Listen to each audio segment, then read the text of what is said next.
Hello mga kacharot! I'm back! So si BJ, nagbiyahe kanina, pauwi na daw siya.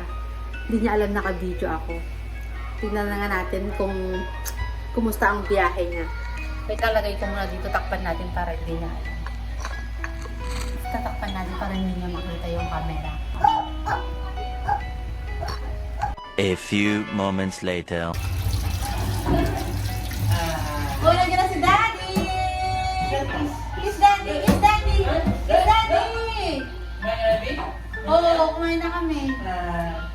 Ano, kumusta biyahe mo? Kumusta biyahe mo? Okay naman, kumita naman. Oh? Kiss Daddy na! Kiss Daddy! Tubig. Mga tubig? Nice. Kumita naman. Wow! Solid! Ano ka mga tubig? Ano ba yan? Wala ka pa. Oh no, how ah? Hindi makabili sa labas ng tubig. Limbang. Ano ba? Saan? Saan? Nakabidyo ako. Napakasakit